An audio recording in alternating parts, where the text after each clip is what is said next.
ಗುರುಭ್ಯೋ ನಮಃ. ತ್ರಿಮೂರ್ತಿರೂಪಿಣೆ ದತ್ತಾತ್ರೇಯಾಯ ನಮಃ. ಶ್ರೀ ಗಣೇಶ ಶಾರದಾಭ್ಯೋ ನಮಃ. ಶ್ರೀ ಗುರುಚರಿತ್ರೆ ಅಧ್ಯಾಯ 3. ತ್ರಿಮೂರ್ತಿ ಸ್ವರೂಪಿ ಶ್ರೀ ಗುರುಗಳು. ಸಿದ್ಧಯೋಗೀಶ್ವರರು ನಾಮಧಾರಕನಿಗೆ ಗುರು ಮಹಿಮೆಯನ್ನು ವಿಸ್ತಾರವಾಗಿ ತಿಳಿಸಿದರು.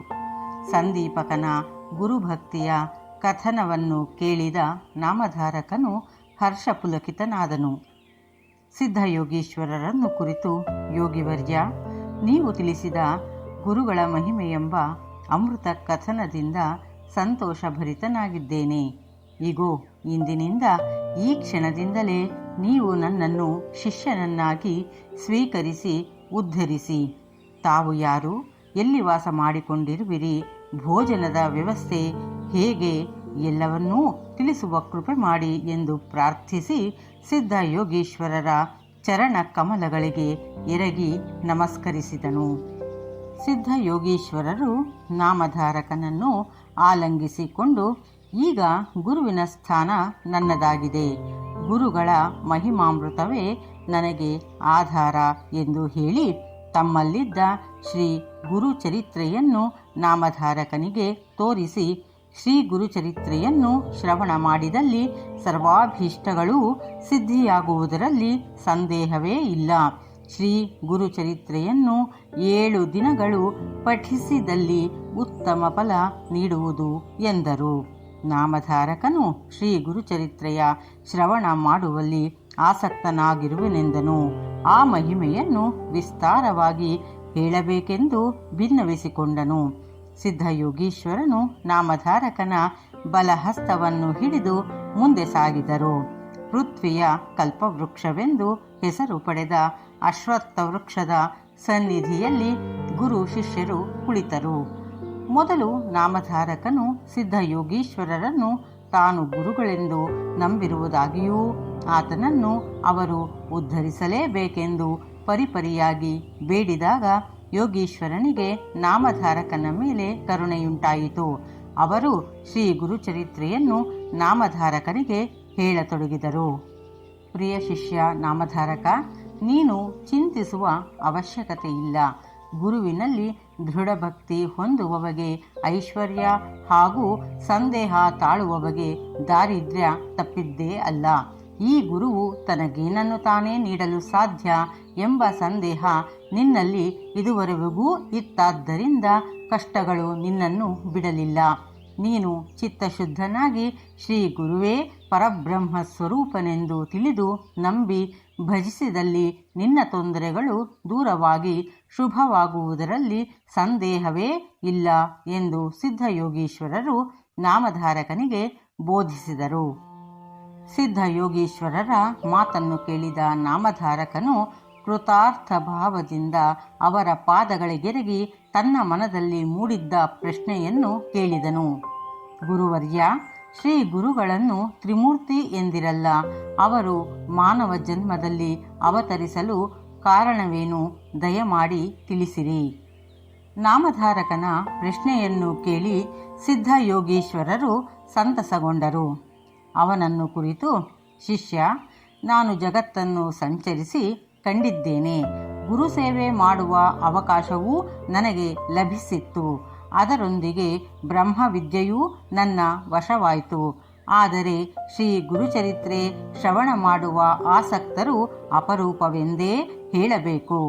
ಅಲ್ಲದೆ ಸಾಮಾನ್ಯರಿಗೆ ಶ್ರವಣ ಮಾಡುವ ಆಸಕ್ತಿಯೇ ಬರುವುದಿಲ್ಲ. ನೀನು ಶ್ರೀ ಗುರುವಿನ ಅಂತರಂಗ ಭಕ್ತನಾದ್ದರಿಂದ ಶ್ರೀ ಗುರುಚರಿತ್ರೆಯ ಶ್ರವಣ ಮಾಡುವ ಬಗ್ಗೆ ನಿನಗೆ ಆಸಕ್ತಿಯುಂಟಾಗಿದೆ. ನೀನೇ ಧನ್ಯ. ನಿನ್ನ ಕಾಮನೆಗಳು ಪೂರೈಸಲಿ. ನಶ್ವರವಾದ ಈ ಜಗತ್ತನ್ನು ನಂಬಿ ಬದುಕುವ ಸಾಹಸವನ್ನು ಮಾಡಬೇಡ. ಶ್ರೀ ಗುರುಚರಿತ್ರೆಯು ಕಾಮಧೇನುವೆಂದು ತಿಳಿ. ಇದು ಬೇಡಿದ್ದನ್ನು ನೀಡುವ ಕಲ್ಪವೃಕ್ಷವಾಗಿದೆ. ಆದ್ದರಿಂದ ಶ್ರೀ ಗುರುಚರಿತ್ರೆಯನ್ನು ಭಕ್ತಿಯಿಂದ ಆಲಿಸು ಎಂದು ಯೋಗೀಶ್ವರರು ನಾಮಧಾರಕನಿಗೆ ಹೇಳತೊಡಗಿದರು. ಕಲಿಯುಗದಲ್ಲಿ ನಡೆದ ಪ್ರಸಂಗವಿದು. ಬ್ರಹ್ಮ, ವಿಷ್ಣು, ಮಹೇಶ್ವರರು ತ್ರಿಮೂರ್ತಿಗಳು. ರಜಸ್ಸು, ಸತ್ವ ತಮೋಗುಣಗಳ ಆಶ್ರಯದಾತರು. ಸೃಷ್ಟಿಶಕ್ತಿ ಬ್ರಹ್ಮನದಾದರೆ ಪೋಷಕ ಶಕ್ತಿ ವಿಷ್ಣುವಿನದು, ಸಂಹಾರ ಶಕ್ತಿ ರುದ್ರನದಾಗಿದೆ. ಈ ಮೂರೂ ಶಕ್ತಿಗಳ ಸಮಷ್ಟಿ ಅವತಾರವನ್ನು ತ್ರಯೀಮೂರ್ತಿಯ ಸ್ವರೂಪವೆಂದು ಹೇಳಲಾಗಿದೆ. ಇಂತಹ ಶಕ್ತಿಯುಳ್ಳ ತ್ರಿಮೂರ್ತಿಗಳು ಭೂಭಾರ ಹರಣ ಹಾಗೂ ಭಕ್ತರ ಉದ್ಧಾರ್ಥವಾಗಿ ನರವೇಷಧಾರಿಗಳಾಗಿ ಭೂಮಿಗೆ ಬಂದರು. ಇಂತಹ ಸಂದರ್ಭದಲ್ಲಿ ಒಂದು ಪುರಾಣ ಪ್ರಸಂಗವನ್ನು ವಿವರಿಸುತ್ತೇನೆ. ಶ್ರದ್ಧಾಭಕ್ತಿಯಿಂದ ಆಲಿಸುವಂಥವನಾಗು. ದೂರ್ವಾಸರ ಶಾಪ. ಸೂರ್ಯವಂಶ ಕುಲೋತ್ಪನ್ನನಾದ ಚಕ್ರವರ್ತಿ ಅಂಬರೀಷನು ವಿಷ್ಣು ಭಕ್ತ. ಈತನು ಏಕಾದಶಿ ವ್ರತ ನಿಷ್ಠೆಯುಳ್ಳವನು. ಒಮ್ಮೆ ದೂರ್ವಾಸ ಮುನಿಗಳಿಗೆ ಅಂಬರೀಷ ಚಕ್ರವರ್ತಿಯು ಆಚರಿಸುವ ಈ ಏಕಾದಶಿ ವ್ರತವನ್ನು ಭಂಗ ಮಾಡುವ ದುರ್ಬುದ್ಧಿ ಹುಟ್ಟಿತು. ಅಂದುಕೊಂಡಿದ್ದೇ ತಡ ದೂರ್ವಾಸರು ಚಕ್ರವರ್ತಿಯ ಬಳಿ ಬಂದೇ ಬಿಟ್ಟರು. ಅಂಬರೀಷನು ಅರ್ಘ್ಯಪಾದ್ಯಗಳೊಂದಿಗೆ ಋಷಿಗಳನ್ನು ಸತ್ಕರಿಸಿದನು. ಅಂಬರೀಷನು ದೂರ್ವಾಸರನ್ನು ಕುರಿತು, ಸಾಧನೀಯ ದ್ವಾದಶಿ ಪಾರಣೆಗೆ ಕೇವಲ 1 ಘಳಿಗೆಯಷ್ಟೇ ಉಳಿದಿದೆ.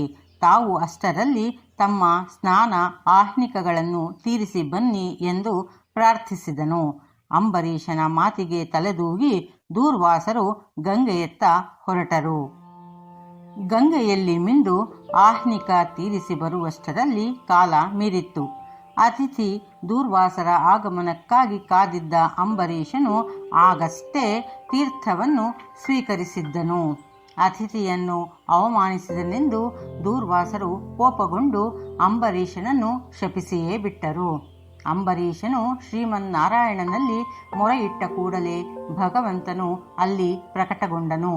ಅಂಬರೀಷನು ಋಷಿಗಳ ಮಾತು ಸುಳ್ಳಾಗದಲ್ಲ, ಆದ್ದರಿಂದ ತನ್ನನ್ನು ರಕ್ಷಿಸೆಂದು ನಾರಾಯಣನಲ್ಲಿ ಬೇಡಿದನು. ಆಗ ಭಗವಾನ್ ನಾರಾಯಣನು ದೂರ್ವಾಸರನ್ನು ಕುರಿತು, ಋಷಿವರ್ಯ, ಅಂಬರೀಷನು ನನ್ನ ಪರಮಭಕ್ತ. ಆದ್ದರಿಂದ ಅವನ ರಕ್ಷಣೆ ನನ್ನ ಹೊಣೆಯಾಗಿದೆ. ನೀವಿತ್ತ ಶಾಪ ಸುಳ್ಳಾಗಬಾರದು. ಆದ್ದರಿಂದ ಆತನಿಗೆ ನೀವಿತ್ತ ಶಾಪವನ್ನು ನನಗೆ ನೀಡಿರಿ ಎಂದನು. ದೂರ್ವಾಸ ಮಹರ್ಷಿಯು ಸಾಮಾನ್ಯನಲ್ಲ. ಆತನು ರುದ್ರಾಂಶ ಸಂಭೂತನು. ಶ್ರೀಹರಿಯು ಯೋಗಿಗಳಿಗೂ ದುರ್ಲಭನಾದವನು. ತನ್ನಿಂದ ಶಾಪವನ್ನು ಬೇಡುವುದರ ಮುಂದೆ ಲೋಕ ಕಲ್ಯಾಣದ ಯಾವುದೋ ರಹಸ್ಯವಿರಬೇಕೆಂದು ತಿಳಿದು ಶಾಪವನ್ನು ನಾರಾಯಣನಿಗೆ ನೀಡಲು ಒಪ್ಪಿದನು. ದೂರ್ವಾಸನು ಶ್ರೀಹರಿಯನ್ನು ಕುರಿತು, ಹೇ ಭಗವಾನ್, ನೀನು ದುಷ್ಟ ಸಂಹಾರಕ್ಕಾಗಿ ಅನೇಕ ಅಂಶಾವತಾರಗಳಿಂದ ವಿಶ್ವಾತ್ಮನಾಗಿ ಈ ಭೂಮಿಯಲ್ಲಿ ಅವತರಿಸು ಎಂದನು. ಶ್ರೀಹರಿಯು ದೂರ್ವಾಸನ ಈ ಶಾಪವನ್ನು ಅಂಗೀಕರಿಸಿ ಭೂಮಿಯ ಮೇಲೆ ಅವತರಿಸಲು ಒಪ್ಪಿದನು. ದೈವ ರಹಸ್ಯ ತಿಳಿಯುವುದು ದುಸ್ಸಾಧ್ಯ. ಶ್ರೀಹರಿಯು 10 ಅವತಾರಗಳನ್ನು ಎತ್ತಿ ಭಕ್ತರನ್ನು ಸಲಹಿ ದುಷ್ಟರನ್ನು ಸಂಹರಿಸಿದ ಸಂಗತಿ ಎಲ್ಲರಿಗೂ ತಿಳಿದಿದೆ. ಹೀಗೆ ಕೆಲವೊಮ್ಮೆ ಪ್ರಕಟವಾಗಿ ಭಗವಂತನು ಅವತರಿಸಿದರೆ ಇನ್ನೊಮ್ಮೆ ಗುಪ್ತವಾಗಿ ಭಗವಂತ ಪ್ರಕಟಗೊಳ್ಳುವುದೂ ಉಂಟು. ಹೀಗೆಂದು ಸಿದ್ಧಯೋಗೀಶ್ವರರು ಈ ಪುರಾಣ ಪ್ರಸಂಗವನ್ನು ನಾಮಧಾರಕನಿಗೆ ಸವಿಸ್ತಾರವಾಗಿ ತಿಳಿಸಿದರು. ಅತ್ರಿ ಮಹರ್ಷಿಗಳ ಪತ್ನಿ ಅನಸೂಯಾದೇವಿ ಮಹಾಪತಿವ್ರತೆ. ಅನಸೂಯಾದೇವಿಯ ಪಾತಿವ್ರತ್ಯವನ್ನು ಪರೀಕ್ಷಿಸಲು ತ್ರಿಮೂರ್ತಿಗಳು ಅಲ್ಲಿಗೆ ಹೋದಾಗ ಅವರು ಆಕೆಯ ಮಕ್ಕಳಾಗಬೇಕಾಯಿತು. ಹೀಗೆ ಅತ್ರಿ ಅನಸೂಯಾದೇವಿಯರ ಬಗ್ಗೆ ಹೇಳಿದಾಗ ನಾಮಧಾರಕನು ಸಿದ್ಧಯೋಗೀಶ್ವರರನ್ನು ಅತ್ರಿ ಮಹರ್ಷಿಗಳ ಬಗ್ಗೆ ವಿವರವಾಗಿ ತಿಳಿಸಬೇಕೆಂದು, ತ್ರಿಮೂರ್ತಿಗಳು ಅನಸೂಯಾದೇವಿಯ ಮಕ್ಕಳಾದ ಬಗ್ಗೆ ಎಂಥದ್ದೆಂದು ಕೃಪೆಯಿಟ್ಟು ತಿಳಿಸಿರೆಂದು ಪ್ರಾರ್ಥಿಸಿದನು ಎಂಬಲ್ಲಿಗೆ ತ್ರಿಮೂರ್ತಿ ಸ್ವರೂಪಿ ಶ್ರೀ ಗುರುಗಳು ಎಂಬ ಶ್ರೀ ಗುರುಚರಿತ್ರೆಯ 3ನೆಯ ಅಧ್ಯಾಯವು ಸಂಪೂರ್ಣವಾಯಿತು. ಶ್ರೀ ಗುರುಭ್ಯೋ ನಮಃ.